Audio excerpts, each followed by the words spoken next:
سامعین محترم، السلام علیکم ورحمۃ اللہ وبرکاتہ۔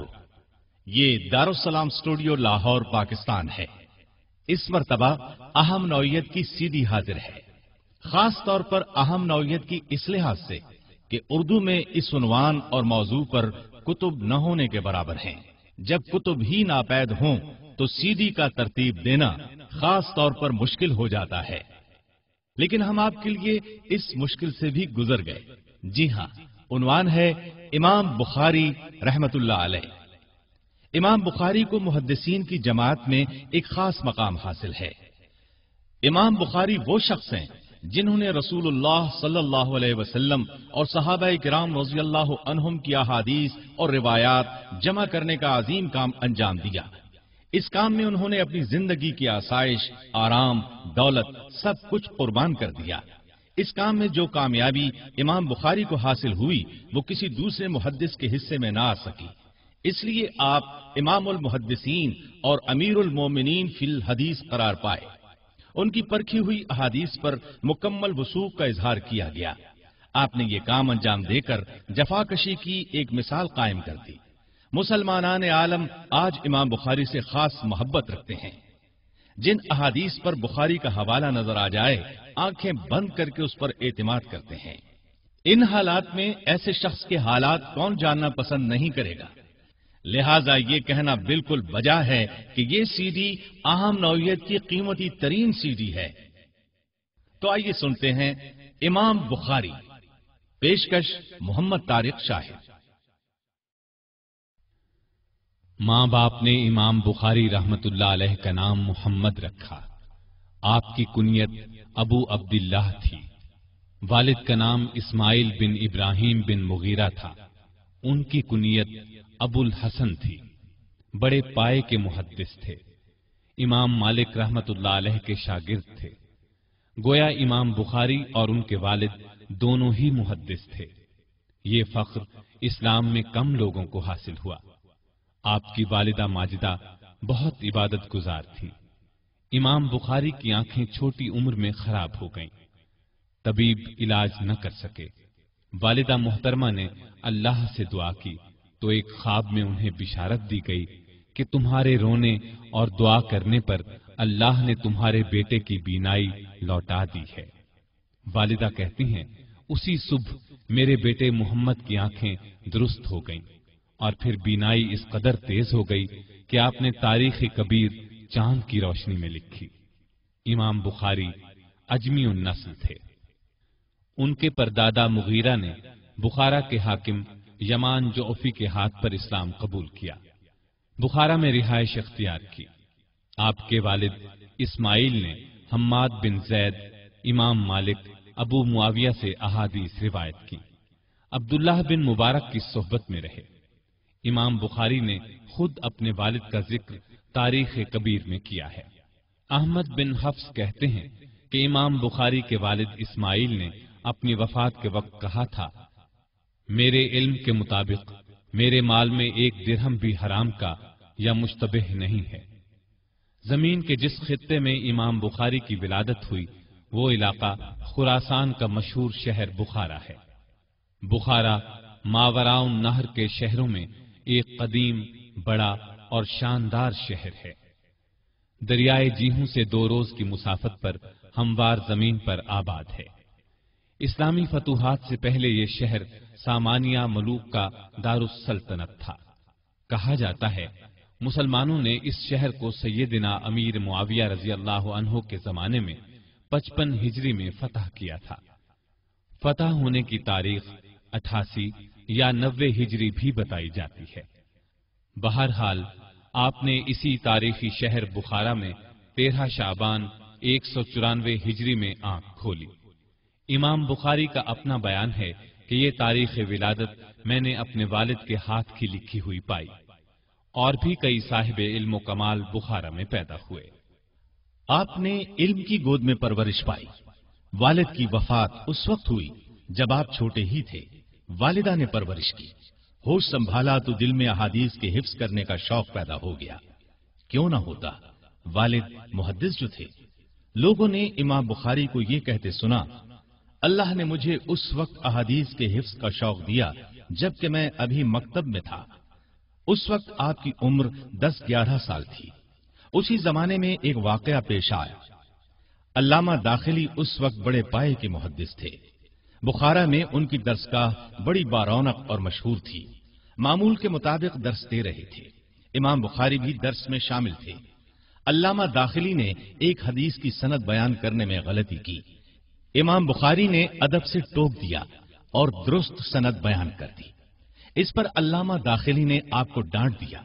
امام بخاری نے فرمایا، اگر آپ کے پاس اصل کتاب ہو تو اس میں دیکھ لیجئے۔ علامہ داخلی گھر گئے، اصل کتاب کو دیکھا تو امام بخاری کا ٹوکنا درست تھا۔ چنانچہ انہوں نے امام بخاری کے سامنے اپنی غلطی تسلیم کر لی۔ اس وقت امام بخاری کی عمر صرف 11 سال تھی۔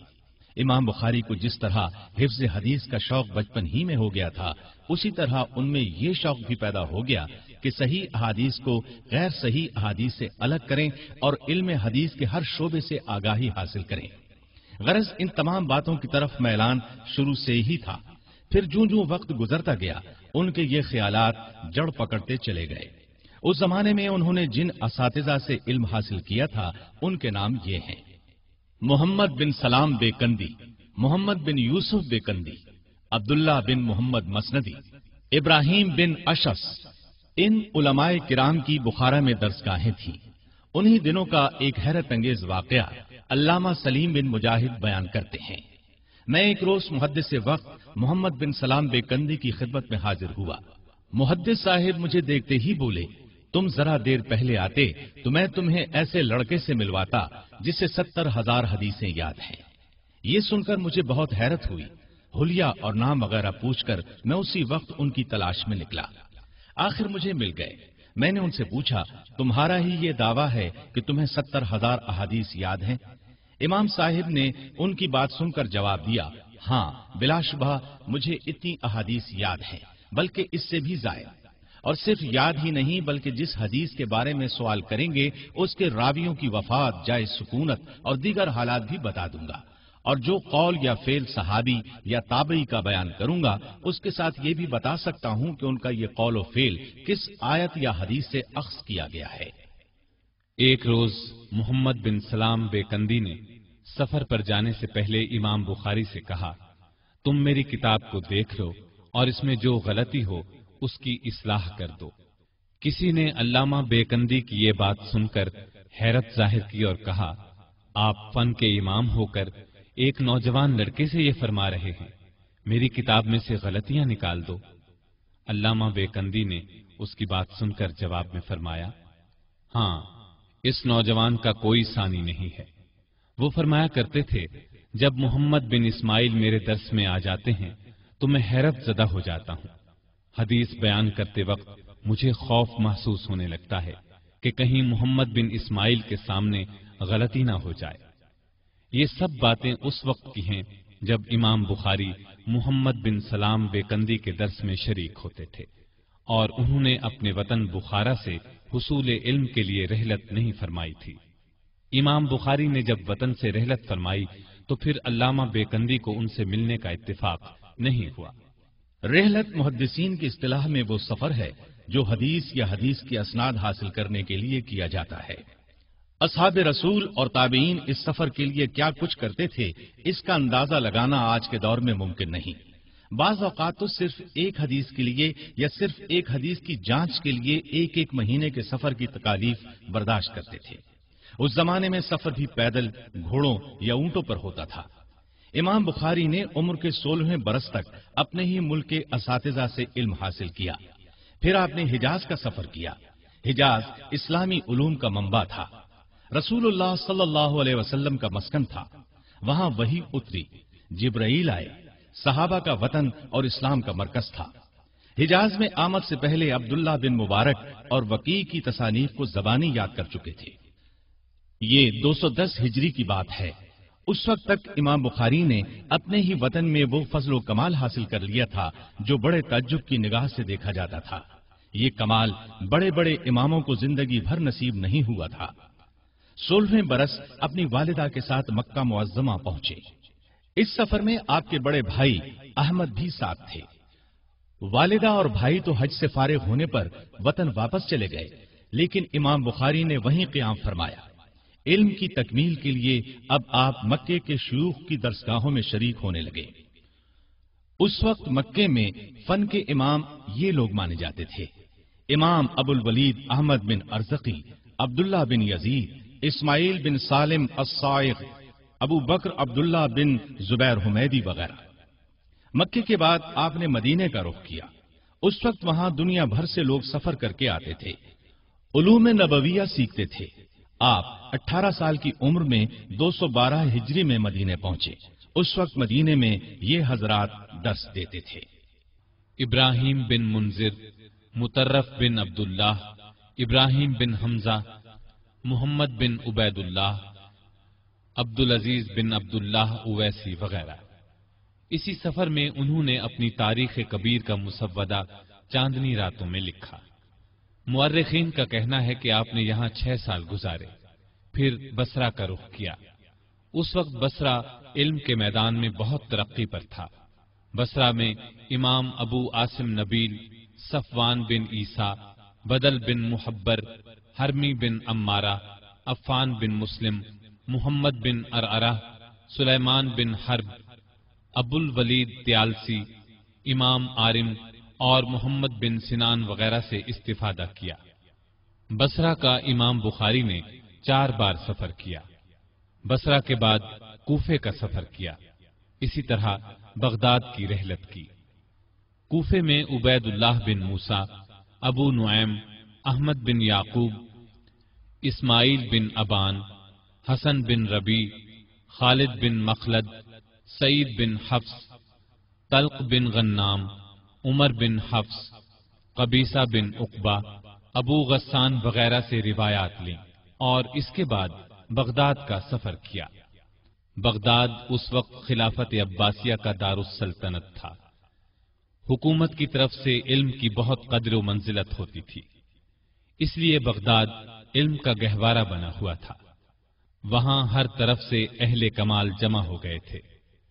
بغداد میں اس وقت یہ شیوخ موجود تھے: امام احمد بن حنبل رحمۃ اللہ علیہ، محمد بن عیسیٰ صباغ، محمد بن سائق اور سریج بن نعمان۔ بغداد کا امام بخاری نے 8 مرتبہ سفر کیا، پھر شام کا سفر کیا۔ شام کے بعد مصر، جزیرہ، خراسان، مرو، بلخ، ہرات کے سفر کیے۔ ان تمام مقامات کے شیوخ سے استفادہ کیا۔ محدثین لکھتے ہیں امام بخاری ان تمام شہروں میں طلب علم کے لیے گئے اور وہاں قیام کیا۔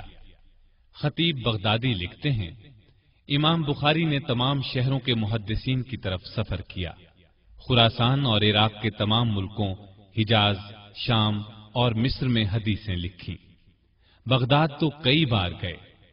جعفر بن محمد قطان لکھتے ہیں کہ میں نے امام بخاری کو کہتے ہوئے سنا ہے، میں نے 1000 سے زائد اساتذہ سے احادیث لکھی اور میں سند کے بغیر کوئی حدیث یاد نہیں رکھتا۔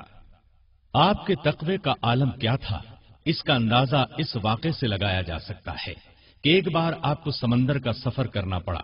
آپ جہاز میں سوار ہوئے، آپ کے پاس 1000 اشرفیاں تھیں۔ ایک صاحب نے جہاز والوں کو آپ کے بارے میں بتا دیا کہ یہ کون ہیں، لہذا جہاز والے آپ کی خدمت میں لگے رہے۔ اس کام کے لیے انہوں نے اپنا ایک ساتھی مستقل طور پر آپ کے ساتھ کر دیا۔ اس نے خوب خدمت کی۔ امام صاحب اس کی خدمت سے بہت متاثر ہوئے۔ باتوں باتوں میں 1000 اشرفیوں کا ذکر کر بیٹھے۔ ایک صبح ان کا ساتھی سو کر اٹھا تو چیخنے چلانے اور سر پیٹنے لگا اور کپڑے پھاڑنے کی نوبت آ گئی۔ لوگ بہت حیران ہوئے، پوچھا آخر ہوا کیا؟ جب سب اصرار کرنے لگے تو بولا، میرے پاس 1000 اشرفیوں کی تھیلی تھی، وہ گم ہو گئی ہے۔ اب ایک ایک کی تلاشی لی جانے لگی۔ امام صاحب نے چپکے سے اشرفیوں کی تھیلی سمندر میں گرا دی۔ سب کے ساتھ امام بخاری کی بھی تلاشی لی گئی۔ جب کسی کے پاس سے بھی تھیلی نہ ملی تو سب نے اسے برا بھلا کہا۔ سفر ختم ہوا، لوگ جہاز سے اترے۔ تنہائی میں بات کرنے کا موقع ملا تو وہ شخص ان کے نزدیک آیا اور پوچھا، آپ نے تو بتایا تھا کہ آپ کے پاس اشرفیوں کی تھیلی ہے، پھر آپ نے اس تھیلی کا کیا کیا؟ امام بخاری نے فرمایا،